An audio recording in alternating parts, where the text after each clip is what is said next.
Hello, it's Aurelius. In this video, I'm going to give you a tour of my YouTube studio, as well as give you a rundown on the gear and equipment that I use to record these kinds of videos where it's talking head, or if you've been wanting to record screen tutorials with the combination of talking head like what I do with all my other videos and screen tutorials, then watch this video. Before I move on, I will be recording from this smartphone after this because I want to leave the main camera that I use to record these videos on the monopod, so the audio and the video quality may not be as good. Alright all, so here we go. As I mentioned before, the audio and the video quality may not be as good because I'm recording straight from my smartphone, but hopefully it's clear and you can see everything nice and clearly. So let's switch and I'll show you what I usually see when I'm sitting down right there in my chair and looking at the camera. So let's first start with the camera. I use a Canon M50. Not a full frame camera, but I mean, if you take a look at all my other videos, that's the quality that you see, of course, with editing and color grading, but that's also then attached to this external monitor called Field World. I will list down all the equipment and the gear in the description box below, so take a look at that. So the reason why I like to use this, let me just turn that on. I can monitor and basically get the frame, right here, and I can see where I'm sitting at, make sure I'm in focus, and make sure that all the settings are right. That just gives me a better picture as opposed to the little, you can see screen right here that flips out. So there have been a number of times where I was out of focus, which wasn't good. So I was recording all that time when I was out of focus. Instead, if you have this monitor, you can make sure you are in focus. So the lens is a Sigma f1.4. I believe it's a 16mm. Yeah, it's a 16mm. Let's move on to the, I guess, monopod. It's not really a tripod. I've got this ball head, right, that can swivel any way you want. That's attached to this monopod. So all really cheap equipment from Amazon, generic brands, nothing too fancy. And that then attaches to, you can see with the screw. So I kind of modified this and watched a great YouTube video from Caleb. His name's Caleb, and I'll link up his exact video because I got this idea with the arms and extensions from him. And that, if you see, this might be a bit hard to see, but that then attaches to this main monitor arm. And everything else also attaches to this monitor arm. Obviously the monitor is also attached right here with another swivel arm. And anything else I want to attach, you can see the next equipment piece is my iPad Air. That's another arm. And I can swivel this any way I want. You can see that then has this kind of attachment for an iPad. All right, so a few customizations here and there to make my workflow a lot easier. All right, so iPad's there. What's the iPad for? If you're asking, well, I've got my kind of outline and script. Here's an example. What is email marketing? So I know what to look at, what to say. I don't do word for word. So I just kind of do bullet points and then I just talk about it from there so that I'm staying with the topic of whatever it is I'm talking about, right? So rather than me looking at the screen back and forward, I've got this, I can just keep looking straight. Although you won't see me looking at the iPad, I will take note of what I need to say next, and then I'll talk on the camera, and then I'll just repeat those steps for the next points. So I don't record everything all at once, it's all in cuts. Makes things a whole lot easier. All right, moving on to the next piece, I've got this external audio recorder, Zoom H5, that connects with the XLR cable all the way up. All right, got my family photos right there. And then to this boom arm, which attaches to my floating shelf. So if I show you at a distance, that's what it looks like. I've got this cheap, I think $10 newer arm, which then attaches to my Rode XLR microphone. I record when I'm sitting down. It's out of the frame, so you don't see it when I'm recording. And I mainly use this one as for my talking head videos, meaning just me talking in front of the camera with no screen recordings or tutorials. I do have another microphone which you would have seen in many of my tutorial videos, which is the Rode Procaster.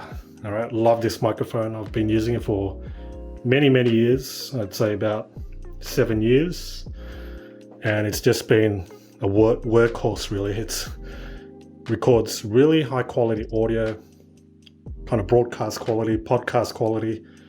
Right, so that then attaches to my Scarlett Focusrite audio interface, and that basically connects to your computer. That way you're able to record straight to your computer, whatever you're using.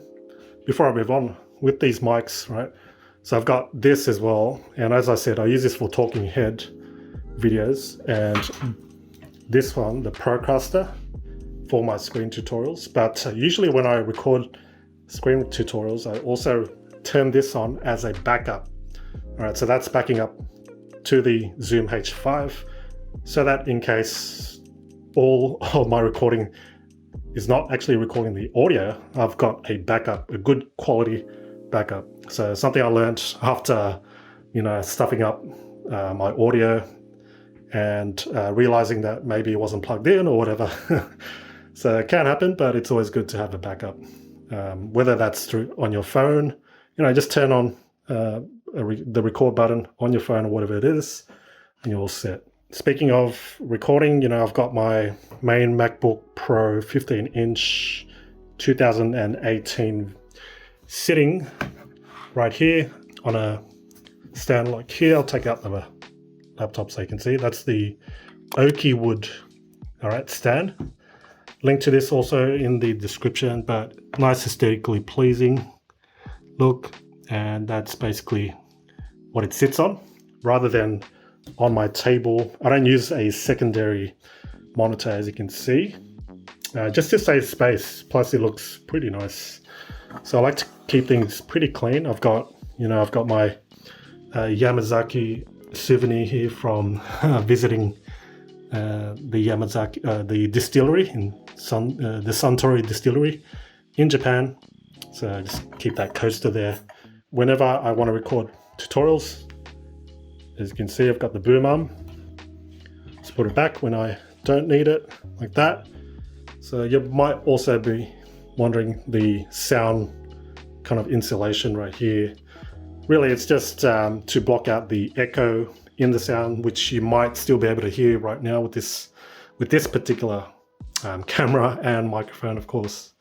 But if you look here, I've got a blanket right sitting where that's the entrance, that's the door, and I just use that extra so that can block out sound from outside, and so people outside can't hear me. Now let's talk about lighting, because I had to turn this off so that you're not blinded by the light and you can see everything a lot clearer. But I've got this Godox SL60W. This is kind of a cheaper, more economical solution as opposed to the equivalent, which is Aperture 120D, which can cost like $1,000 just for the light, not including the dome. So I've bought this for about $150 with a generic kind of Newer, it's called Newer, the brand, 30-inch by 30-inch dome. So that kind of spreads out the light a lot more. And that's the main key light that I use. Now, if we look this way, I've got another light. So this one's the Falcon Eyes, and this can change in terms of the color light. You've got cool white, you can change it from a 56,000 to all the way down to I think 3200. But those are the main lights that I use. And of course, right there, you've got like a little feature light and one down below, which lights up the back. So whenever I record, I usually use a blind, and this one's a block out, so it blocks out all the light, the natural light. And the reason why is because I can always take this down and you can see it looks like outside. But the reason why I like to use this is so I can control the light a lot more. I used to use natural light, which is okay to start off with, but when you are going to edit, it may be hard because the exposure might be different when the clouds go past, or different lighting throughout the day. So if you're recording for an hour, let's say, the lighting will be different later on. So that's why it's better just to close it where you can, and then use controlled lighting, like using a key light like this. So for about $200, you've got like a professional lighting setup, and you could get away just by using that main key light with nothing else. But I like to light up the back as well. I've got my Sonos speaker right here, which I play 1. That's the model. But I think it's the first generation, so it's a bit old. And here I've got the remote control for the camera, so I don't need to reach out to hit that record button. I can just sit down on my chair right here, hit that record button, and I'm all set. Speaking of the chair, I've bought this recently from IKEA. Really nice, comfy chair with armrests. I don't like the back seat to be too high because you can see that in your videos. So this sits about just below my shoulders. Didn't like all the typical ergonomic chairs because most of them are pretty high, sits up all the way up to here. So that's the reason why I chose that. But on my bookshelf, let's go around. I've got current reads, got Stillness is the Key, and a few others, and a few of Austin Kleon's books, which I recommend. These 3 in particular, if you are a creator wanting to do their own thing, get these books, highly recommend it. And a couple of other things you'll see with the monitor. I've got a curved Dell monitor. This is a 34-inch. I think it's enough. I mean, if I go any wider, I think that's a little overkill and my neck will be really strained. I know a lot of people do use a really wide screen, like 38-inch, even more. Right down the bottom, you can see Apple keyboard and the trackpad. Now, I had switched over from a mouse, traditional mouse, to a trackpad because I feel it's a lot more intuitive. I can pinch, squeeze, swipe. I'm kind of used to that, and it's a whole lot. It's been very productive, and it's made my workflow a lot more smoother and easier because I'm able to do those intuitive kind of gestures. Behind, this is what you usually see in my videos. Bookshelf. Most of these things are from IKEA, except for this shelf right here. It's from a local furniture store here in Australia. Got my Maton acoustic guitar right here. I don't play it as often as I want to, but here and there I play it. But that's there, and I think it aesthetically looks nice there. Some of these books here you can see, basically I just reversed it in a way where the spine is on the other side, just for aesthetics as well. So you can see, as opposed to colored books, right? We've got random colored books. We've got red, orange, blue, green, all different types. So I want to keep it clean, minimalist. That's the look I went for in terms of this. Otherwise, I've got more books here. Plants, yep, plants are always good, just to give more life in terms of your backdrop. Pretty much sums up the back and the front, as you saw. So there you have it. Hope this video has given you a better look into my YouTube studio and the gear I use to record videos.